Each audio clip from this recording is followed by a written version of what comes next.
So, let's see. So, for animal rights and environmental justice, we had two authors. We covered two authors. First one we covered was Peter Singer in his essay, All Animals Are Equal. And first thing he says really about speciesism is that this is a concept, the whole idea of speciesism is very similar to racism or sexism, in which basically those that are, you could say, doing the judging, they possess certain characteristics and certain traits that, in the case of speciesism, animals don't have. And what he talks about are, he talks about two things. We added one: rationality, soul, and the one we added was opposable thumbs. So let's see. Utilitarian argument for granting basic rights to animals. What Singer's saying basically is pretty much that as a utilitarian, to calculate basically just where is it? Okay, myself. To grant, in order to grant basic rights, you have to pretty much add up pleasure plus pain for both the human and the animal, so to speak. So the example that I wrote down here was that if you eat a steak from a factory farm, Singer would argue that this is an immoral act unless you believe that the human pleasure that, say I eat a steak from a factory farm. A human steak. I was about to say that, yes. Almost caught myself. That if you eat it, what Singer's arguing is that if I were to eat a steak from a factory farm, I'm basically making an immoral act unless I feel that my enjoying of the steak is more important than the pain that the animal goes through in a factory farm. So if I believe that that eating the steak is more important than the suffering of the animal, then I'm okay, basically. Other than that, it's immoral action. Let's see. Equal treatment versus equal consideration. What that was is he's arguing pretty much that animals need to be treated under equal consideration, not under factual equality. He's arguing basically that we can have respect for animals and respect their rights as sentient beings, but we can't necessarily put them on the same level as human beings, for example.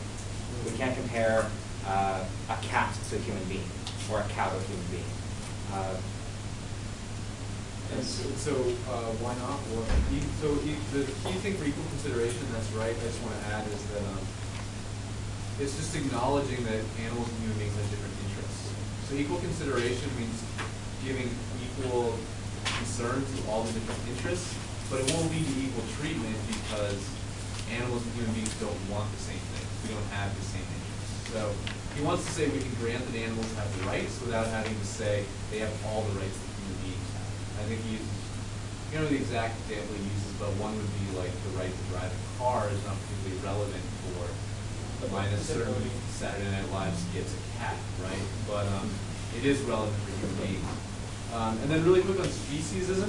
The key problem with speciesism for Singer is that you're making moral judgments based on morally irrelevant characteristics.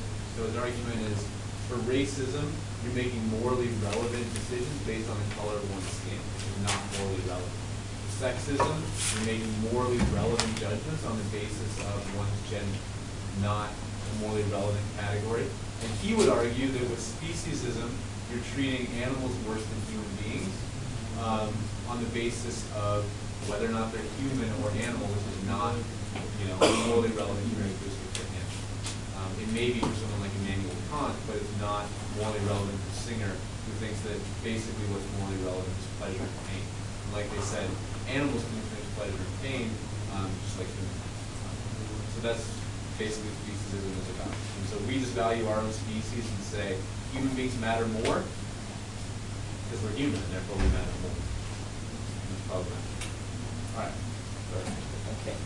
So now we're going to go into the other author, Paul Taylor, and his essay, ethics of nature, ethics of respect for nature. It talks about the human-centered versus the life-centered worldview. Human-centered worldview is that actions are right or wrong based on their impact on human beings, and that we have to take into consideration human dignity and happiness. Whereas the life-centered worldview is that different species are connected through the environment and that they have a teleological essence, so to speak. The word telos basically means purpose and essence or goal. I thought I saw a hand up over there. Just one like that. Oh, okay.